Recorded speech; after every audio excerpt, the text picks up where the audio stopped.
ஓம் நமச்சிவாய. திருச்சிற்றம்பலம். சிவாய நமக, சிவசிவாய நமக. உன்னுடைய பாரங்களை எல்லாமே எனது பாதத்தில் நீ சமர்ப்பித்து விடு. இன்று இரவுக்குள் 2 நிமிடம் இதை முழுமையாக கேள். நாளைய விடிலில் நல்ல செய்தியை நீ கேட்பாய். அதனால் எதற்காகவும் கலங்காமல் தைரியமாக இரு. வெகு நாட்களாக நிறைவேறாமல் இருக்கும் காரியம் இப்போது உனக்கு கைகூடி வரப்போகிறது. நீ துயரத்திலிருந்து விடுபட போகிறாய். நீ வீணாக வருத்தப்படுவதை தவிர்த்துவிடு என் தங்கமே. உனது வாழ்க்கைக்கு நானே பாதுகாப்பு. ஒரு நல்ல வாழ்க்கையை நான் உனக்கு அளிக்கப் போகிறேன். வருத்தப்படாமல் பொறுமையாக இரு.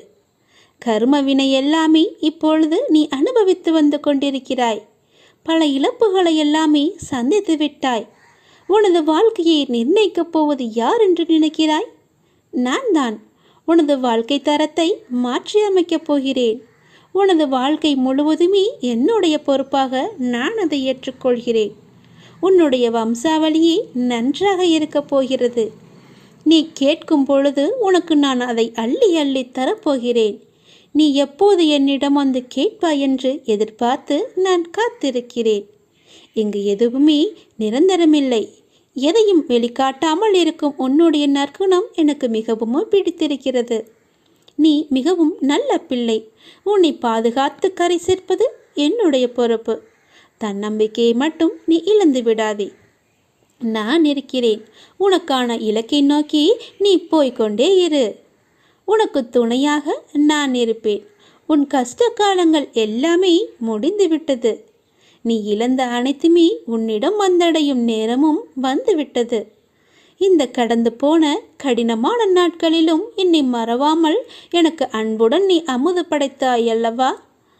அப்படி இருக்கும்போது உன்னை நினைத்து நான் கண்களில் கண்ணீர் அருவியாக பெருகி உன்னை பார்த்து கொண்டிருந்தேன். பொழுது மற்றவர்களுக்கு உதாரணமாக போகின்றது. நீ விதைத்த நல்ல செயல்கள் எல்லாமே இப்போது விதைக்கத் தொடங்கிவிட்டன. நல்ல விருட்சமாக வளர்ந்து விட்டது. அது கனி கொடுக்கும் காலமும் வந்துவிட்டது. அது என்னுடன் சேர்ந்து நீ ருசிக்க தயாராக இரு தங்கமே. உன் குடும்பம் என்றுமே சீரும் சிறப்புடன் இருக்கும். நன்றாகவே இருப்பீர்கள். நீங்கள் வாழையடி வாழையாக சந்தோஷமாக இருக்கப் போகிறீர்கள். நன்றாகவே இருப்பீர்கள் நீங்கள். இதை 2 நிமிடம் மட்டும் நன்றாக கேட்டு தெரிந்து கொள். உனக்கு நல்ல செய்தி விடியும் பொழுதில் கிடைக்கும். இது குருவின் அருட்பார்வை. குருவின் அருட்பார்வை எப்படி கிடைக்கும்? ஒரு சிறு கதை. நாரதருக்கு ஞானிகளின் அருட்பார்வைக்கு பலன் உண்டா என்ற சந்தேகம் வர அவர் கிருஷ்ணனிடம் கேட்டார். பரமாத்மா, கிழக்கு திசையில் ஓர் குப்பை மேடு இருக்கின்றது. அங்கு ஓர் புழு இருக்கின்றது. அதனிடம் கேள் என்றார். நாரதரோ அவ்விடம் சென்று குப்பை மேட்டில் உள்ள புழுவை பார்த்து அந்த கேள்வியை கேட்டார். உடனே அந்த புழு ஒரு துள்ளி குதித்து கீழே விழுந்து இறந்தது. வருத்தத்துடன் கிருஷ்ணரிடம் இதை கூற அவர், அப்படியானால் மேற்கு திசையில் கோவில் கோபுரத்தில் வசிக்கும் புறாவினை சென்று கேட்டுப்பார் என்றார். அவரும் நாரதரும் ஆவலுடன் அப்புறாவிடம் சென்று அந்த கேள்வியை கேட்டார். உடனே புறா தன் சிறகை படபட என்று அடித்துவிட்டு நாரதரின் பாதங்களில் விழுந்து தன்னுடைய உயிரை விட்டது. தன் கேள்வி 2 உயிர்களை பழிவாங்கிவிட்டது என்று மிகவும் வேதனையுடன் கிருஷ்ணரிடம் சென்று நடந்ததை கூறினார் நாரதர். சரி, இந்த முறை நீ வடக்கு திசையில் ஓர் வீட்டில் அழகிய ஆண் குழந்தை பிறந்துள்ளது. நீ அதனிடம் சென்று கேள் என்றார். முன்பு நடந்தது போலவே இம்முறையும் நடக்காது என ஆறுதல் சொல்லி அனுப்பினார். நாரதரும் அந்த வீட்டை சென்றடைந்தார். அந்த சீட்டை சென்றடைந்ததும் அந்த குழந்தையை பார்த்து தன் கேள்விதனை தயக்கத்துடன் கேட்டார் நாரதர். அந்த குழந்தை சொல்லியது, தேவரிஷியே, குப்பை மேட்டில் புழுவாக இருந்த என்னை தங்களின் அருட்பார்வையால் புறாவாக்கினீர்கள். புறாவாக இருந்த என்னை மீண்டும் தரிசனம் தந்து உயர் குலத்தில் நீங்கள் என்னை பிறக்க வைத்தீர்கள். தற்போது மீண்டும் எனக்கு நீங்கள் நேத்திர தீட்சை அளித்து என்னை தேவனாக்கியுள்ளீர்கள். இந்த 3 பிறவிகளிலுமே தங்களின் அருளே எனக்கு கிடைத்த வரப்பிரசாதம். என்னை வாழ்த்தி விடை கொடுங்கள். என தேவலோகம் சென்றது அந்த குழந்தை. நாரதர் இதை நன்றாகவே தெரிந்து புரிந்து கொண்டார். குருவின் அருட்பார்வை நமக்கு எப்படி கிடைக்கும், எப்போது கிடைக்கும், யார் மூலம் கிடைக்கும் என்று தெரியாது. நாம் செய்த நற்பலன்களின் விளைவாகவே நம்முடைய குரு பார்வை நமக்கு கிடைக்கும். அவர் மீது நம்பிக்கை வைத்தால் மட்டுமே குருவின் பார்வை நமக்கு கிடைக்கும். நாம் செய்த புண்ணிய பாவங்கள் கணக்கை வைத்துதான் நாம் செய்வது எல்லாமே நடக்கும். முற்காலத்தில் எப்படி இருந்தோம், பிற்காலத்தில் நாம் எப்படியாக இருக்கப் போகிறோம் என்று நமக்கு தெரியாது. நம்மை படைத்த ஆண்டவனுக்கு மட்டும்தான் தெரியும். அதனால் நாம் இருக்கும் வரை எல்லோவற்றுக்குமே நல்லது மட்டுமே செய்வோம். எதிர்காலமாக இருக்கட்டும், நிகழ்காலமாக இருக்கட்டும், நமக்கு நன்மை மட்டுமே நடக்கும்படி செய்வோம். உனக்கான சோதனை காலம் முடிந்துவிட்டது. ஏமாற்றங்கள், விரக்தி என எதிர்மறையாய் உன்னை சூழ்கின்றது என்று நினைக்கிறாயா? நீ கவலை கொள்ளாதே. இருளில் இருந்துதான் உதயம் பிறக்கும்.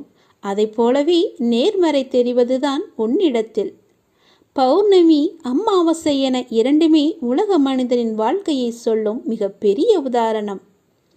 பௌர்ணமியிலிருந்து அமாவாசை வருகிறதா அல்லது அமாவாசையிலிருந்து பௌர்ணமியாய் என்று நினைத்து நிர்ணயித்து சொல்ல முடியாது. இரண்டுமே ஒரே கால கணக்கு தான், வளர்ப்பிறை தேய்பிறை என்று. அவற்றைப் போலவே மனிதன் முன்னேறுகிற காலமும் இருக்கும், சறுக்கின்ற காலமும் இருக்கும். இரண்டுமே ஒன்றுதான். எல்லாம் நன்மைக்கே என்று நம்பு.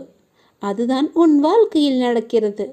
உன் வழிகள் கண்டும் நான் எப்படி அதை எடுத்துக்கொள்ளாமல் இருப்பேன்? எல்லாம் நன்மைக்கே. என்னை நம்பு. உன் நம்பிக்கையும் பொறுமையும் உன்னுடைய வாழ்க்கையை வெற்றி என்ற திசையில் நிச்சயமாகவே பயணிக்க வைக்கும். உன் அப்பா நான் சொல்கிறேன் அல்லவா, நல்லது நடந்தே தீரும். எந்த நொடியும் மாற்றம் வரும். நீ கவலைப்படாமல் இரு. உனக்கான வழி பிறந்து விட்டது. உனக்கென்று மூடப்பட்ட கதவுகள் எல்லாம் இப்போது தானாக திறக்கப் போகிறது. இனி எல்லாமே சுபமாக நடக்கப் போகிறது. இது போதே உனக்கு நல்ல விஷயம் நடக்கப் போகிறது. தேவையில்லாமல் நீ உன்னை வருத்தி கொள்ளாதே. நீ உன் வாழ்க்கையில் தத்தளித்து கொண்டு இருக்கிறாய் என்பதை நான் அறிவேன். உன்னை எனது கரம் கொண்டு இறுக பிடித்து காப்பாற்றி கொண்டிருக்கிறேன். இன்னும் சில நாட்களில் அனைத்தும் மாறும். உனது எண்ணங்கள் அனைத்துமே நிறைவேறப் போகிறது. எல்லாம் தவறாக நடக்கிறதே, என்ன செய்வது என்று நினைக்காதே. நிதானமாக யோசித்து செயல்படு. அவசரப்படாமல் பொறுமையாக இரு. உன்னை விட்டு யார் விலகினாலும் அதையே நினைத்து நீ கவலைப்படாதே. எல்லாமே நன்மைக்கே என்று எடுத்துக்கொள். யார் உன்னை வெறுத்தார்களோ, யார் உன்னை உதாசீனப்படுத்தினார்களோ, யார் உன் நம்பிக்கையை எல்லாம் கெடுத்தார்களோ, அவர்கள் முன் நீ வளர்ச்சி அடைந்து உன் வாழ்வில் வெற்றி பெறப் போகிறாய். கவலைப்படாமல் இரு. நான் இருக்கிறேன். உனக்கு கோபம் வேண்டாம். உனக்கு வரும் அனைத்தையும் நான் ஏற்பேன். என் அனுமதி இல்லாமல் எதுவுமே நடக்காது. அதனால் கலங்காதே. அனைத்துமே பொடி பொடியாக போகிறது. உன்னுடைய மனம் தெளிவாகும் நேரம், இழந்ததையெல்லாம் மீண்டும் பெறும் நேரம். என் செல்ல பிள்ளையான உனக்கு எந்த குறையும் ஏற்படாமல் நான் உன்னை பாதுகாப்பேன். உனது வாழ்க்கைக்கு நானே பொறுப்பு. நல்லதே நடக்கும் உனக்கு. நீ முதலில் உன்னை நீ அறிந்து கொள். உலக வினை தன்னாலே நடைபெறும். நான் நடத்துவேன். நான் நடத்தி காமிப்பேன். நான் நடத்தி கொண்டும் இருக்கிறேன். நீ சாட்சியாக மட்டும் இரு. நான் எப்பொழுதுமே உன்னிடம் கூறிக்கொண்டே இருக்கிறேன். எதிலுமே முன் நிற்காதே. உடல் என்றால் நோய் வரும், மூப்பு வரும், மரணம் வரும். இது நிரந்தர உண்மை. எப்போதுமே உள்ளது. மாற்றமே இல்லாதது. இந்த உண்மையை நாம் மறுதலிக்கும் போது துன்பப்படுகிறோம். உண்மைக்கு எதிராக உலகம் இருக்க வேண்டும் என்று நம் எதிர்பார்ப்பு நமக்கு துன்பத்தை தான் தருகிறது. நீங்கள் சரண் செய்ய வேண்டிய எதுவும் ஏற்கனவே இறைவனுடையது அல்லவா? ஆனால் உங்களுடையது என்று நீங்கள் நினைக்கும் எதையும் விட்டுவிடுங்கள் என்றே நான் சொல்வேன். எதையாவது நீங்கள் இறுக பற்றி கொண்டிருந்தால் கொஞ்சம் தளர்வாக்குங்கள். தளர்வதே சரணாகதி, வேறு எதுவுமே இல்லை. உங்கள் மனதை ஏதாவது உறுத்தி கொண்டிருந்தால் அந்த கவலையை சரண் செய்வதே சரணாகதி அடைவது. இது ஆகுதி போலத்தான். ஆகுதி என்பது என்ன? ஆகுதி என்பது யாகத்தீயில் பிரார்த்தனையுடன், நம்முடைய பிரார்த்தனையுடன், வேண்டுதலுடன் போடப்படும் பொருட்கள்தான் ஆகுதி. எனவே உங்களை என்ன உறுத்தி கொண்டிருந்தாலும் அல்லது உங்களிடம் கவலை இருந்தாலும் அதை ஆகுதியாக கருதி இறைவனிடம் நீங்கள் அளித்து விடுங்கள்.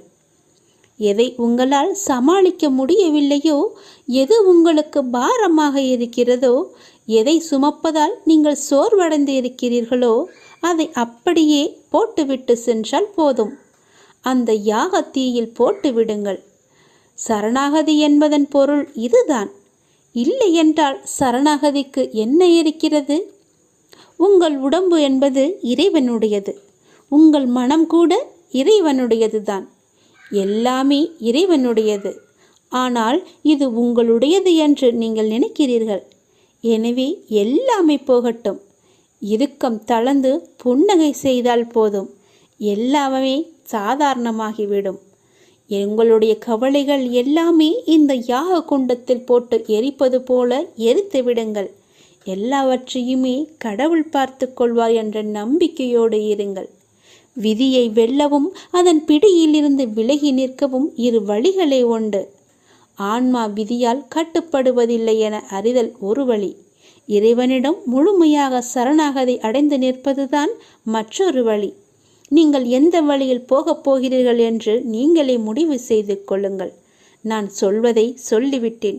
பிறகு உங்களுடைய முடிவுதான். நான் சொல்லப்போவதை கவனமாக கேள். விதி கற்றுத்தரும் வாழ்க்கை பாடத்தை சரியான தருணத்தில் கற்றுக்கொள்ள நாம் தவறினால் அதே பாடத்தை மோசமான தவறான நேரத்தில் மீண்டும் விதி நமக்கு கற்றுத்தந்துவிடும். அதனால் புரிந்து கொண்டால் வெற்றி, புரியாத வரை பயிற்சி செய்து கொண்டே இருக்க வேண்டும். நாம் வாழும் இந்த உலகில் துன்பமும் துயரமும் எல்லோருக்குமே பொதுவானதுதான். அதை கையாளும் விதம்தான் வேறு வேறு ஆளுக்கு மாறுபடும். சிலர் முறையாக கையாள தெரியாமல் சோர்ந்து தடுமாறி முயலாமல் முடங்கி போய்விடுவார்கள். சிலர் நேரான வழியில் விடாமுயற்சி செய்து நினைத்ததை சாதித்து விடுவார்கள். ஆழ்கடல் அனைவருக்கும் ஒன்றுதான். மூச்சடக்கி மூழ்கினால் முத்துக்கள் கிடைக்கும். வலிமையுடன் வளைந்து வலை வீசினால் மீன்கள் கிடைக்கும். இரண்டையும் செய்ய முன்வராமல் கரையை மட்டும் தொட்டால் கால்கள் மட்டுமே நனைந்து ஈரமாகும். நம்பிக்கை என்பது உங்கள் கையில் இருக்கும் வரை வெற்றி என்பது உங்கள் கை கூடும் தூரத்தில் தான் இருக்கின்றது. எளிதாகவே தொட்டுவிடலாம். உங்களை நிராகரித்த இடத்தில் நிராகரிக்கவே முடியாத அளவிற்கு வளர்வதுதான் உண்மையான வளர்ச்சியின் வெற்றியாகும். சோதனைகளால் மனதை பலப்படுத்த முடியும். தோல்விகளால் முயற்சியை மேம்படுத்த முடியும். வெற்றிகளால் அடக்கத்தை கற்றுக்கொள்ள முடியும். வெற்றியை விட பல சந்தர்ப்பங்களில் முயற்சிகள் மிகவுமே அழகானவை. முடிவே இல்லாத ஒரு வார்த்தை முயற்சி மட்டுமே. கோடி முறை பயிற்சி செய்தாலும் ஒரு முறை முயற்சி செய்தால்தான் பலனை நம்மால் அடைய முடியும். தேடாத போது கிடைப்பதும் தேடும் போது தொலைப்பதும் வாய்ப்புகளை மட்டுமல்ல, உங்களுடைய வாழ்க்கையையும் தான். நான் சொல்வது உங்களுக்கான வாழ்க்கைக்கான பாடம். இது நீ எடுத்துக்கொள்வதும் எடுத்துக்கொள்ளாமல் கைத்தட்டி விட்டு போவதும் உன்னுடைய மனதில்தான் இருக்கிறது. அதை நீ எடுத்துக்கொள்ளும் விதத்தில்தான் இருக்கிறது. நான் சொல்வதை ஒரு முறைக்கு இருமுறை கேட்டால் உன் வாழ்க்கை நல்லபடியாகவே அமையும். எந்த சிக்கல்களும் இல்லாமல் அதை நகர்த்தி கொண்டு செல்வதற்கான ஒரே வழிகளை தான் நான் இப்போது உனக்கு சொல்லிக் கொண்டிருக்கிறேன். தனியாக நீந்தி கரை சேர கற்றுக்கொண்டால் உங்கள் எதிர்காலத்தை நீங்கள் வளமானதாக மாற்றலாம். தொடர்ந்து செயல்பட்டு கொண்டே இருங்கள். வெற்றி கிடைக்கவில்லையே என்று ஓய்ந்து போய்விடாதீர்கள். ஓய்ந்து போய்விட்டால் உன்னால் எதுவுமே செய்ய முடியாது. முயற்சி செய்து கொண்டே இரு. கண்டிப்பாக வெற்றி கிடைத்தே தீரும். என்ன, கொஞ்சம் நாட்கள் தான் ஆகும். கவலைப்படாதே. கண்டிப்பாக அந்த வெற்றி உனக்காக மட்டுமே இருக்கிறது என்பதை நம்பி நம்பிக்கையோடு துணிச்சலாக இறங்கு. இதை நீ செயல்படுத்தினால் வாழ்க்கையில் முன்னேறலாம். இன்று உனக்கு 10 மடங்கு அதிர்ஷ்டம் உன்னை தேடி வரும்படி ஒரு நல்லதை நான் கொண்டு வந்திருக்கிறேன். தவற விட்டு விடாதே. பிறகு நீதான் வருத்தப்படுவாய். என் அன்பு குழந்தையே, உனக்குள் நேர்மறை எண்ணங்கள் குறைந்து எதிர்மறை எண்ணங்கள் நிறைந்துள்ளதால் நீ முடிவெடுக்க மற்றும் செயல்பட அச்சப்பட்டு கொண்டிருக்கின்றாய். நான் உனக்கு துணையாக இருக்கும் என்று எப்படி தைரியமாக முன்பு முன்னேறுவாயோ இப்போதும் அது போன்று நீ முன்னேறி செல்ல முயற்சி செய். பற்றிலிருந்து வெளிவந்து பற்றற்று நீ செயல்படு. அப்போது எது உனக்கு நன்மையோ அதை உனக்கு நான் கிடைக்கச் செய்கின்றேன். என் மீது உனக்கு நம்பிக்கை இருந்தால் நீ வாழ்வில் வரும் சிறு சிறு சறுக்களை கண்டு அச்சமின்றி உன்னுடைய லட்சியம் எதுவோ அதை நோக்கி நீ நடப்போட முயற்சி செய். நிச்சயம் நல்லது நடக்கும். என்னை எப்படியாவது இன்று வந்து தொட்டுவிடு. 10 மடங்கு அதிர்ஷ்டம் உன்னை தேடி வரப்போகிறது. தவற விட்டு விடாதே, பிறகு நீதான் வருத்தப்படுவாய். நான் சொல்வது புரிகிறதா? என்னை கும்பிட்டும் உனக்கு துன்பங்கள் தொடர்கிறது என்ற கவலையெல்லாம் இனி உனக்கு வேண்டாம். என்னுடைய கணக்கு வேறு. எனக்கு கணக்கு வைத்திருப்பவர் நான் அல்லவா? அப்பொழுது நீ யாரும் எட்ட முடியாத உச்சநிலையை நிச்சயம் அடைவாய். உன்னுடைய கணக்கை நான் எழுதி வைத்து விட்டேன். நன்மைகள் அவ்வப்போது இடைவெளி விட்டு நடக்கும். உனக்கு சில நாட்கள் உனக்கு நன்மையாக இருக்கவில்லை என்றும் மனதில் பாரம் குறையவில்லை என்றும் என்னிடம் முறையிட்டாய் அல்லவா? அது மாறப்போகிறது. உன் முகத்தில் புன்னகை தாண்டவமாடப் போகிறது. நீ மீண்டும் புத்துயிர் பெற்றது போல எழுந்து வரப்போகின்றாய். அடுத்தடுத்து மீண்டும் எல்லா நன்மையாகவே நடக்கப் போகின்றது.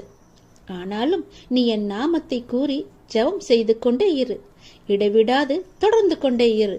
அது உன்னுடைய நன்மையான நாட்களை அதிகரிக்கச் செய்யும். உன்னுடைய துக்க நாட்களை குறைக்கச் செய்யும். நான் சொல்வது புரிகிறதா? எல்லா நன்மைகளுமே உன்னை தேடி வந்து கொண்டிருக்கிறது. எதை பற்றியும் இனி கவலைப்பட வேண்டிய அவசியமில்லை. நீயோ ஒரு குழப்பத்திலிருந்து உன்னுடைய மனமானது வெளிவருகின்றது. மீண்டும் வேறொரு குழப்பத்தில் சென்று மாட்டிக்கொள்கிறது. இது எதனால் என்று யோசித்து பார்த்தாயா? இது எல்லாமே நீதான் காரணம். வாழ்க்கையில் நிகழ்வுகள் தொடர் சங்கிலியாக நிகழ்ந்து கொண்டே இருக்கும். என்னை நம்பி இருக்கும் உன்னை ஒவ்வொரு பிரச்சனைகளிலிருந்தும் நான் அடுத்தடுத்து விடுவித்துக் கொண்டுதான் வருகின்றேன். ஆனால் நீதான் அதை உள்மனதாக ஏற்றுக்கொள்ள முடியாமல் தவித்துக் கொண்டிருக்கின்றாய். இன்னும் என் பிரச்சனை முடியவில்லை என்ற கோணத்திலேயே நீ என்னை பார்த்து கொண்டிருக்கின்றாய். உன் மனம் ஒன்றிலிருந்து மற்றொன்றை கண்டு குழம்பி தவித்து போகின்றது. இதுவும் சரியாகும். விரைவாகவே எல்லாமே சரியாகும். நான் உனக்கு துணை இருக்கிறேன். கவலைப்படாதே. எல்லாம் நல்லதாக நடக்க நான் உனக்கு ஆசிகள் வழங்குகின்றேன். இன்று என்னை எப்படியாவது வந்து பார்த்துவிடு அல்லது தொட்டுவிடு. 10 மடங்கு அதிர்ஷ்டம் உன்னை தேடி வந்து கொண்டிருக்கிறது. தவறவிட்டு பிறகு வருத்த பார்ப்பு இல்லாது ஆத்மார்த்தமான அன்பினால் இறையை தொழும்போது அந்த இறைவன் உங்களுக்கு எளிதாகவே காட்சி தருவார்.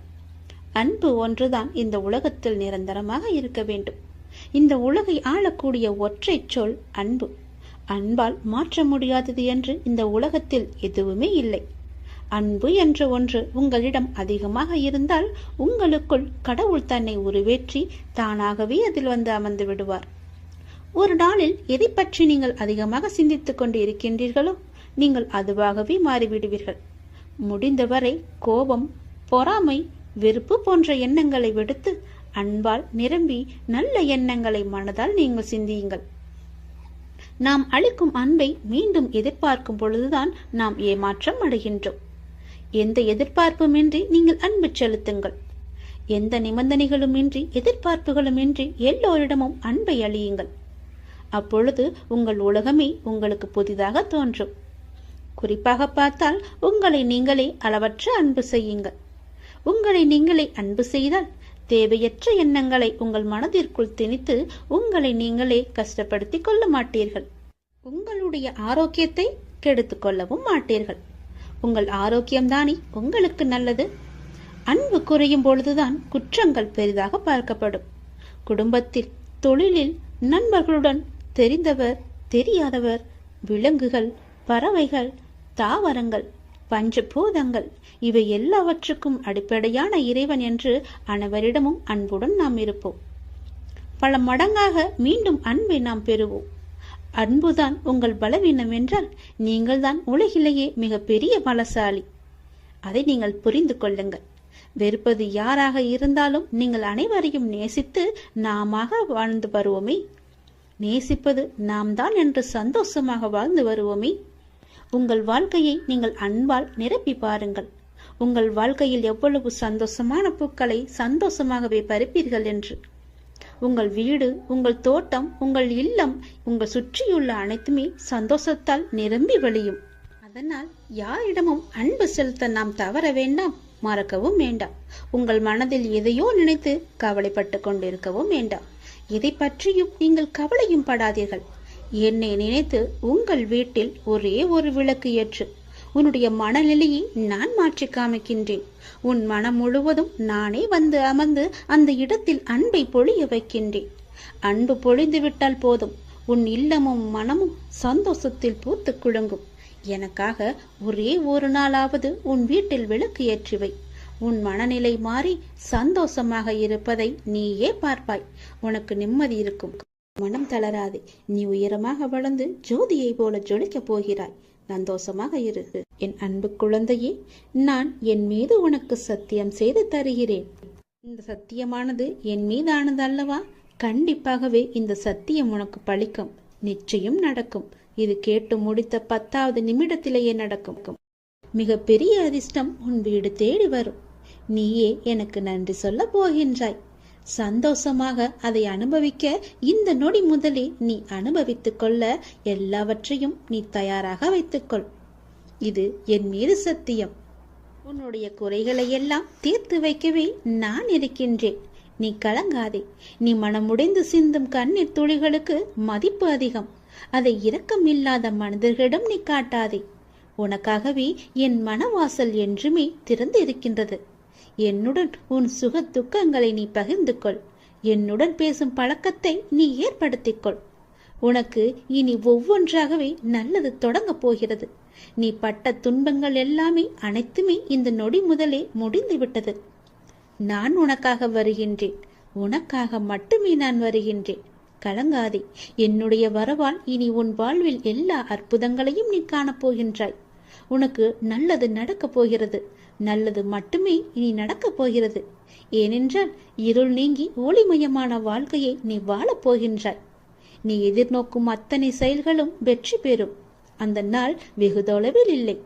உனக்கு வழி துணையாக நான் இருக்க உனக்கு ஏன் கவலை? நீ எடுத்த முடிவில் உறுதியாக இரு. நீ செல்லும் பாதையில் உனக்கு துணையாக நான் வருகின்றேன். எதற்காகவும் எப்போதும் அவசரப்பட்டு விடாதே. நேரம் வரும்போது என்னுடைய அருளால் அது தானாக நடக்கும். உங்களுக்கு நல்லது நடக்கும்படி நானே அமைத்து தருகிறேன். ஏனென்றால் உன்னுடைய துன்பங்கள் எல்லாமே இந்த நொடி முதல் முடிந்து விட்டது. இன்னும் 10 நிமிடத்தில் ஒரு நல்ல செய்தி உனக்காக தயார் செய்து வைத்திருக்கிறேன். அது உன்னிடத்தில் வந்து சேர்ந்துவிடும். உன்னை நான் எப்போதுமே கைவிட்டு விட மாட்டேன். என்னை பார்க்கவில்லை என்று புலம்பாதே.